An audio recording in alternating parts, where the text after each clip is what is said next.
Hello D sir education channel में आप सभी का स्वागत है। एक बार फिर से मैं दीपक कुमार हाजिर हूँ आपके सभी लोगों के सामने।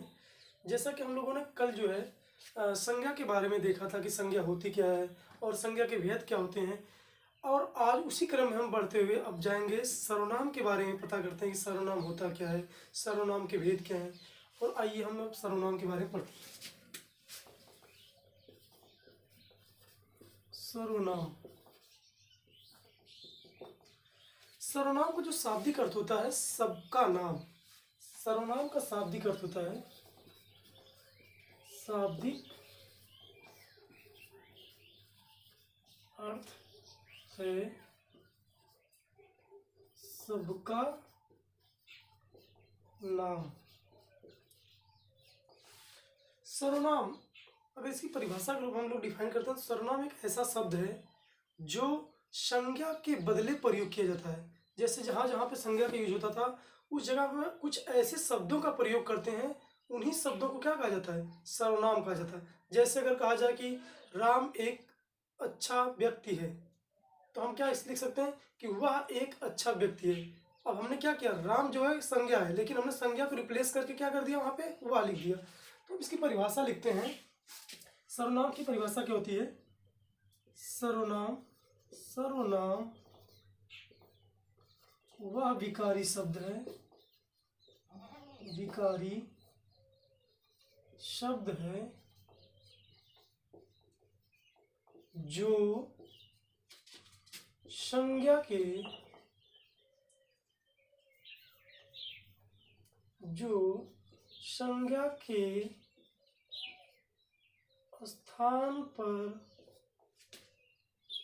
स्थान पर प्रयोग किया जाता है,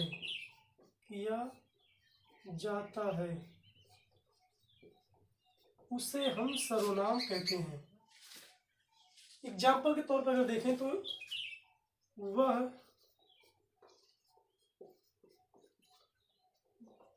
हो गया, यह, हम, तुम, आप, मैं, कोई,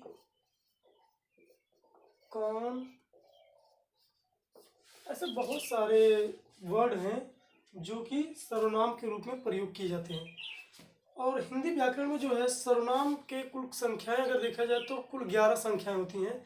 जैसा कि मैं पहले देखते हैं क्या है पहली संख्या, मतलब पहला सर्वनाम क्या है, हम, मैं, तुम, यह, वह, जो, सो, कोई, कुछ, कौन।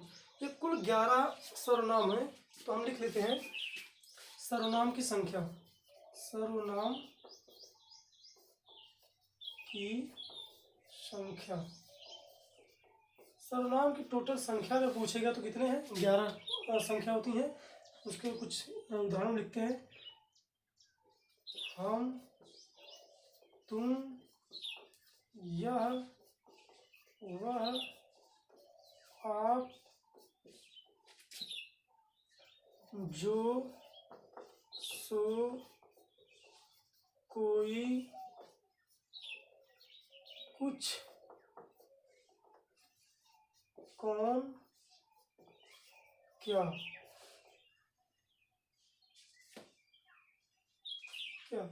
ये सभी जो है 11 सर्वनाम हैं जिनको हिंदी व्याकरण में प्रयोग किया जाता है।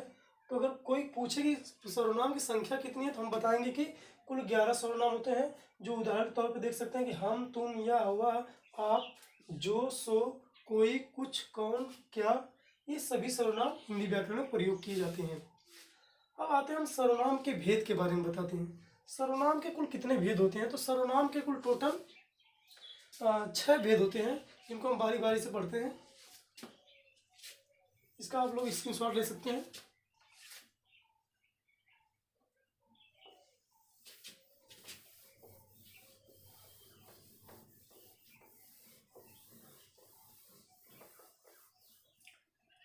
जैसा कि सर्वनाम के भेद अगर पूछे, अभी हमने क्या बताया था, सर्वनाम की संख्या क्या है, लेकिन अब हम जो बताएंगे सर्वनाम के भेद, ये क्या है, प्रयोग के आधार पर बताने के लिए बताया जाता है। सर्वनाम के भेद, ये किसके आधार पर है? प्रयोग के आधार पर। प्रयोग के आधार पर। प्रयोग के आधार पर अगर देखें तो सर्वनाम के कुल 6 भेद होते हैं, जिनको हम बारी बारी से लिखते हैं। पहला हमारा है पुरुषवाचक, पुरुषवाचक सर्वनाम। दूसरा है हमारा निजवाचक सर्वनाम। पहला हमारा पुरुषवाचक सर्वनाम, दूसरा हमारा क्या हो गया? निजवाचक सर्वनाम। तीसरा हमारा है निश्चयवाचक सर्वनाम, निश्चयवाचक सर्वनाम। चौथा हमारा है अनिश्चयवाचक, अनिश्चयवाचक सर्वनाम। अगले क्रम में पांचवा हमारा होता है संबंधवाचक, संबंधवाचक सर्वनाम। और इसी क्रम में हमारा छठवां है प्रश्नवाचक, प्रश्नवाचक सर्वनाम। तो अगर हम प्रयोग के आधार पर देखते हैं तो प्रयोग के आधार पर हमारे जो सर्वनाम की संख्या है, प्रयोग के आधार पर देखें तो सर्वनाम की संख्या है 6।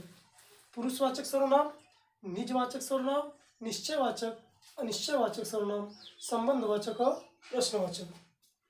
अभी इन सभी सर्वनाम के बारे में हम डिटेल से पढ़ते हैं कि पुरुषवाचक सर्वनाम कौन से होते हैं, निश्चयवाचक कौन से होते हैं और निजवाचक सर्वनाम क्या है। इन सबको हम बारी बारी से देखते हैं कि कौन कौन से सर्वनाम है और इनमें क्या क्या आता है। तो आइए हम देखते हैं पहले पुरुषवाचक सर्वनाम।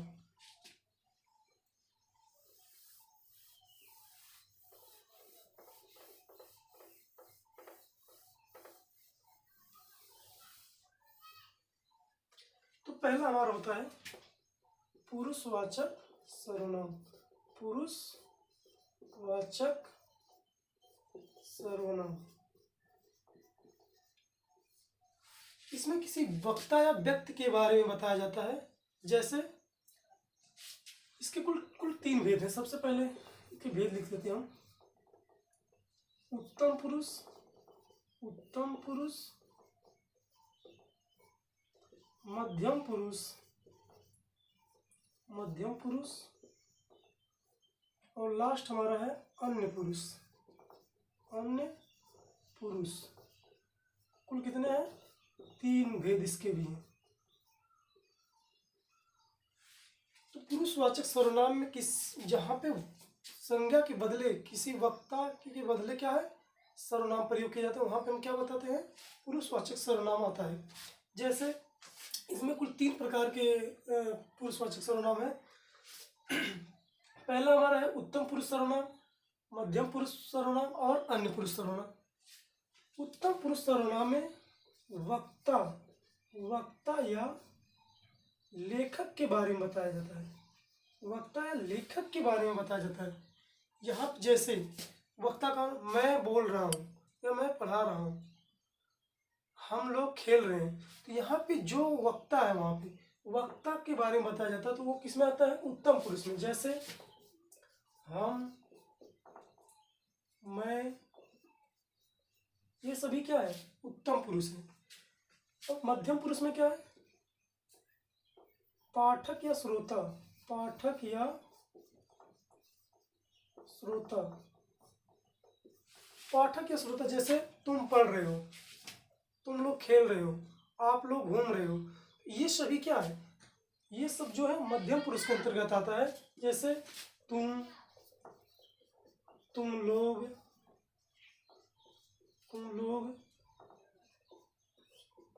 आप, ये सभी क्या है? ये सभी मध्यम पुरुष के अंतर्गत आता है। अब हमारा अगला है अन्य पुरुष। तो अन्य पुरुष जो होता है इसमें वक्ता या लेखक को, वक्ता, लेखक या पाठक को छोड़ दे, वक्ता, लेखक या पाठक के अलावा, के अलावा, अलावा जो भी बचते हैं, जो अन्य शेष हैं, वे सभी अन्य पुरुष के अंतर्गत आते हैं, जैसे वह, यह, ए, वे। तो जैसा कि हमने पुरुषवाचक सर्वनाम में देखा कि पुरुषवाचक सर्वनाम किसी व्यक्ति के नाम के बदले आता है। जैसे व्यक्तिवाचक सर्वनाम, व्यक्तिवाचक संज्ञा जो थी उसमें किसी व्यक्ति का नाम लिया जाता था, लेकिन यहाँ पे उस व्यक्ति के बदले जो सर्वनाम शब्द आता है वो क्या कहलाता है? पुरुषवाचक सर्वनाम कहलाता है। तो हम लोग अगर परिभाषा लिखेंगे पुरुषवाचक सर्वनाम की, तो हम कह सकते हैं कि वह सर्वनाम शब्द जो किसी व्यक्ति के बदले प्रयोग किया जाता है या किसी व्यक्ति के स्थान पर प्रयोग किया जाता है उसे हम पुरुषवाचक सर्वनाम कहते हैं। पुरुषवाचक सर्वनाम के भेद मुख्यतः 3 प्रकार के होते हैं, जो हमने लिखा है कि उत्तम पुरुष, मध्यम पुरुष और अन्य पुरुष। उत्तम पुरुष में वक्ता तथा लेखक जो कि हम या मैं का प्रयोग किया जाता है। मध्यम पुरुष में पाठक होता है या श्रोता होता है, जिसमें तुम या तुम लोग या आप लोग को बारे में बताया जाता है। अन्य पुरुष इन सभी के अलावा, इन 2 के अलावा जो भी बचते हैं वो सभी क्या है? अन्य पुरुष में आते हैं। जैसे यह, वह, ए, वे, ये सभी क्या है? अन्य पुरुष के उदाहरण हैं। आइए अब हम अगला देखते हैं, निजवाचक सर्वनाम। निजवाचक सर्वनाम के बारे में पढ़ेंगे। निजवाचक सर्वनाम लिखते हैं हम निज, ये हमारा दूसरा है, निजवाचक सर्वनाम। इसकी अगर परिभाषा देखें, इसमें कहा जा सकता है वक्ता या लेखक ऐसे सर्वनाम शब्द जिसमें वक्ता या लेखक खुद के लिए प्रयोग करता है। ऐसे सर्वनाम शब्द, ऐसे सर्वनाम शब्द, नाम शब्द जिसे जिसे जिसे जिसे वक्ता या लेखक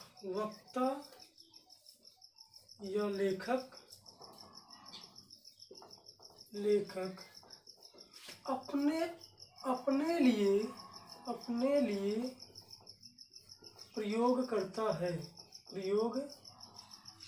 करता है, उसे हम क्या कहते हैं?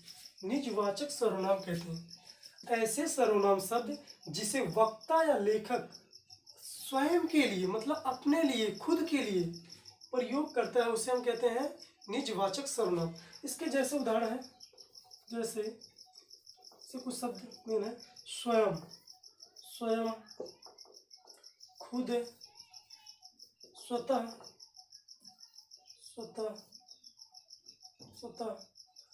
और भी जैसे कह सकते हैं हम अपने आप।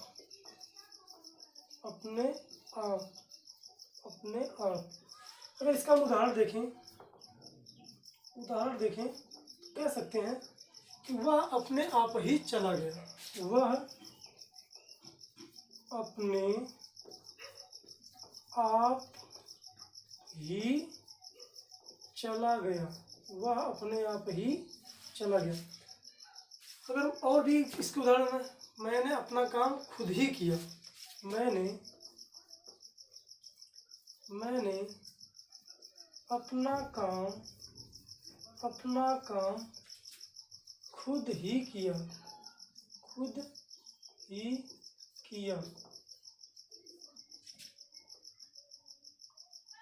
वे स्वयं स्कूल जाते हैं, या हम कह सकते हैं वे स्वयं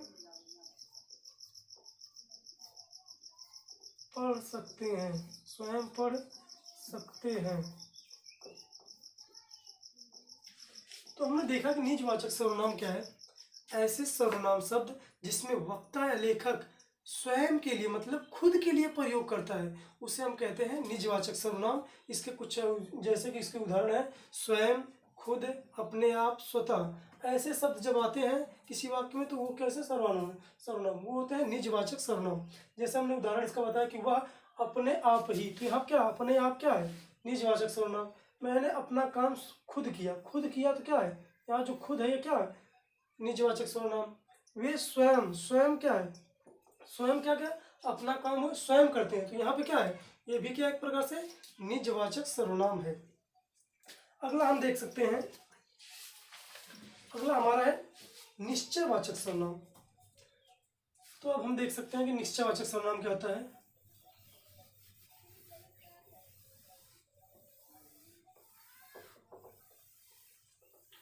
निश्चयवाचक सर्वनाम हमारा तीसरा है निश्चयवाचक सर्वनाम।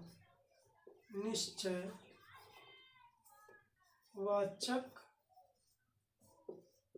सर्वनाम।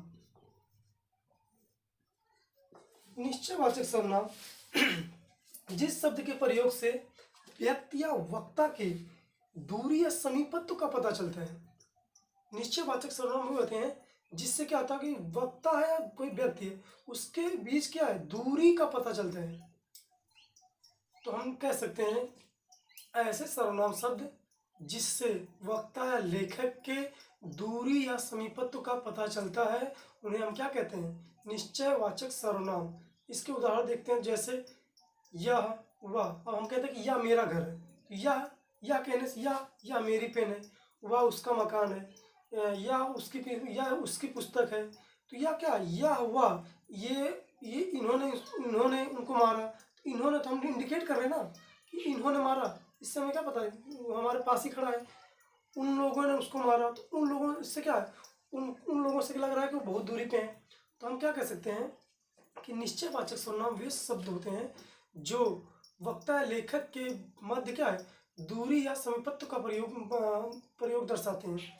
तो ऐसे सर्वनाम शब्द जो वक्ता तथा लेखक के मध्य दूरी या समीपत्व का बोध कराते हैं, उन्हें हम निश्चयवाचक सर्वनाम कहते हैं। इसके उदाहरण हैं, जैसे यह वह, ए वे, इनका उनका, ये सभी क्या है, निश्चयवाचक सर्वनाम के उदाहरण। हम लिख सकते हैं वे सर्वनाम शब्द जो वक्ता या व्यक्ति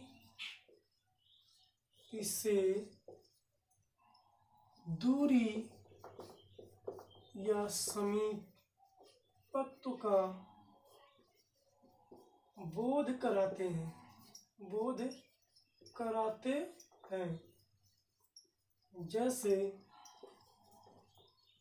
जैसे यह वह, ए वे, इनका उनका। ये सभी शब्द जो हैं कौन से सर्वनाम है, ये निश्चयवाचक सर्वनाम है।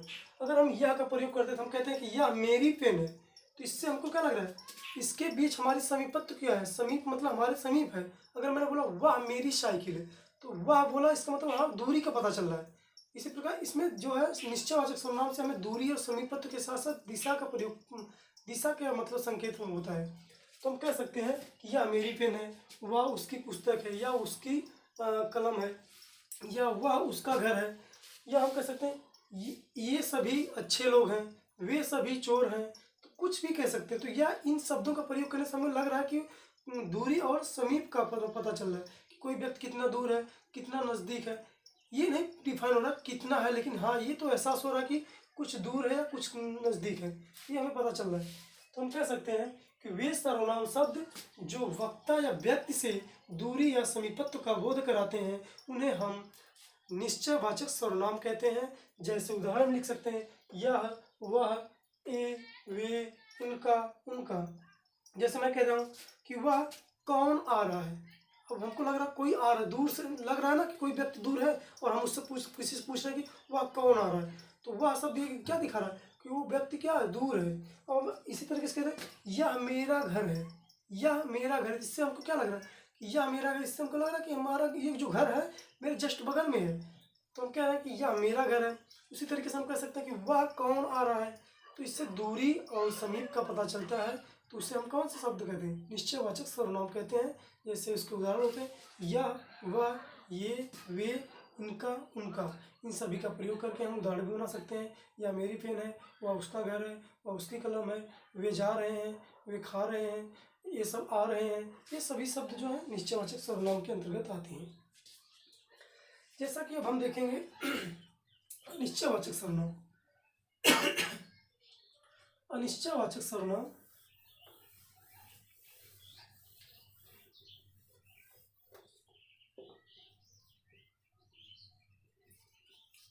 अनिश्चयवाचक सर्वनाम जिस सर्वनाम से किसी निश्चित व्यक्ति या वस्तु का बोध नहीं होता है। अनिश्चित, इसमें क्या है, निश्चित नहीं है।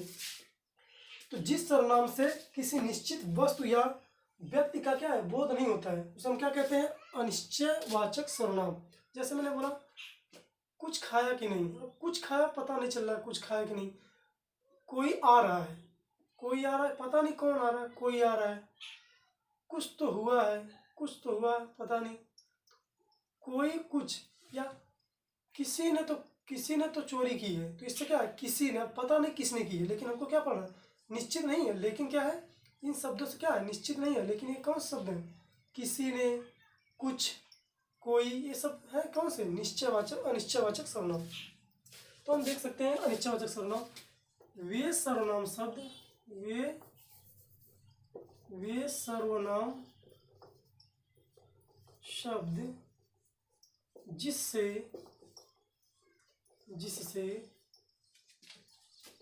किसी वस्तु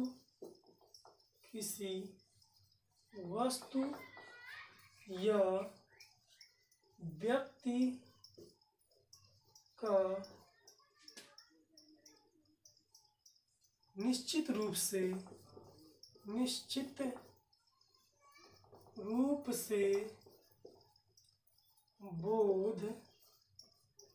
नहीं होता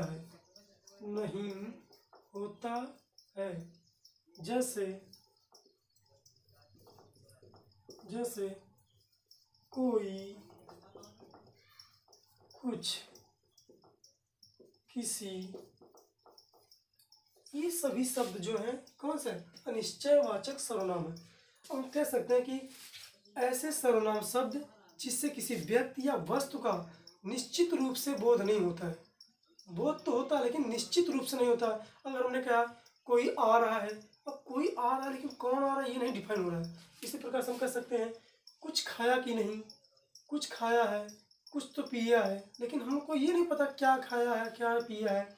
और लिख सकते हैं किसी ने तो चोरी की है, किसी ने तो पढ़ा है, किसी ने तो यहाँ से ये चीज़ चुराई है, या किसी ने तो काम किया है, लेकिन हमको ये पता कैसे चलेगा, पता नहीं चल रहा है, तो क्या अनिश्चित है, इसलिए हम कह सकते हैं इसको अनिश्चयवाचक सर्वनाम।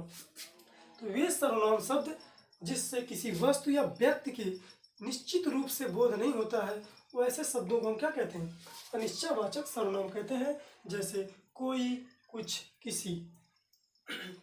अगला हमारा है संबंधवाचक सर्वनाम।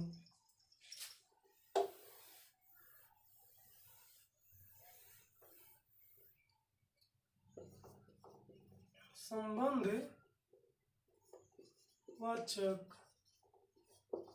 सर्वनाम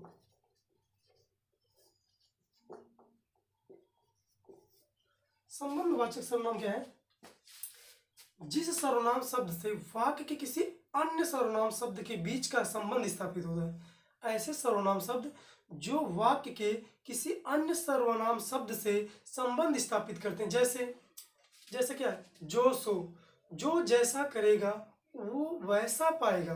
अब यहाँ पे जो जैसा करेगा वो वैसा पाएगा, जैसी करनी वैसी भरनी। अब यहाँ पे क्या है, जैसी और वैसी, ये दोनों क्या है, संबंधवाचक सर्वनाम है। उसी प्रकार से जो बोएगा सो पाएगा, या वह जो है सो है ही। इसी प्रकार कहते हैं वह कौन है जो सो रहा है। तो हम क्या देखते हैं कि जो, सो, ये सब कैसे सर्वनाम है, ये संबंधवाचक सर्वनाम है। तो हम कह सकते हैं कि ऐसे सर्वनाम शब्द जो वाक्य के दूसरे सर्वनाम शब्द से संबंध स्थापित करते हैं उन्हें हम संबंधवाचक सर्वनाम कहते हैं। जैसे जो, सो, अब इसका हम यूज करते हैं कि जो जैसा करेगा वैसा पाएगा, जैसी करनी वैसी भरनी, वह कौन है जो सो रहा है। या हम कह सकते हैं कि जो बोएगा सो पाएगा, इसी प्रकार अन्य है कि वह जो है सो है ही, तो हम लिख सकते हैं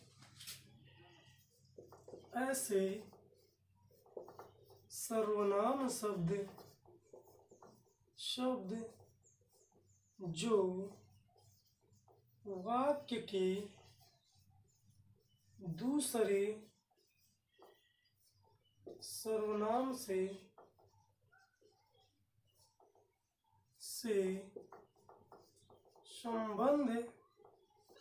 संबंध स्थापित करते हैं उन्हें हम संबंधवाचक सर्वनाम कहते हैं। जैसे जो, सो। अब इसका उदाहरण देखते हैं।